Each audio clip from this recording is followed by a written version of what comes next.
ప్రస్తుతం మేడ్చల్ జిల్లా Malkajgiri parliament assembly నియోజకవర్గం రామంతాపూర్ డివిజన్ ఇక్కడ గోకులేనార్లో ఇక్కడ బాలపతి స్కూల్ ఉంటుంది. ఇక్కడ ఈ యొక్క పోలింగ్ బూత్ దగ్గర ఉంది. ఈ అబ్బాయి ప్రస్తుతం యువకుడు మొదటిసారి తన ఓటు హక్కును వినియోగించుకున్నాడు. అతని అభిప్రాయం కనుక్కుందాం. చెప్పబ్బా, ఎలా అనిపిస్తుంది? ఫస్ట్ టైం కదా? అంటే ఫస్ట్ టైం అన్నప్పుడు టెన్షన్ పడ్డా, ఎటు పోవాలో ఎటు చేయాలో అని.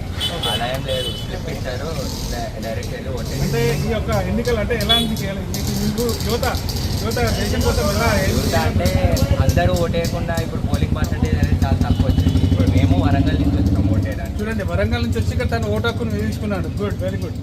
ఏం పేరు మన పేరు? నాగశ్రేష్ఠ్. ఏం చదువుతున్నావు ఇప్పుడు నేను బీటెక్ ఫస్ట్ ఇయర్. చూడండి, ఏ కాలేజ్? విఎన్ఆర్ విజ్ఞాన జ్యోతి. వరంగల్ నుంచి ఇక్కడ వచ్చి ఓటు హక్కును వినియోగించుకున్నాడు. చాలా సంతోషం. మీలాంటి యువత అందరూ ఇలాగే వచ్చి ప్రతి ఒక్కరు ఓటు హక్కును వినియోగించుకోవాలని ప్రజా సంకల్పం విజ్ఞప్తి చేస్తుంది. ఈరోజు ప్రతి ఒక్కరూ మీ యొక్క ఓటు హక్కును వినియోగించుకోవాలా. ప్రజాస్వామ్యం పరిరక్షణ కోసం మనము ఒక భారత రాజ్యం కల్పించిన హక్కు మనకు ఓటు. ఈ ఓటును ప్రతి ఒక్కరూ ఈరోజు వినియోగించుకోవాలని ప్రజా సంకల్పం విజ్ఞప్తి చేస్తుంది. బాపట్ల కృష్ణమోహన్, రామంతాపూర్, మేడ్చల్, మల్కాజ్గిరి నియోజకవర్గం నుంచి.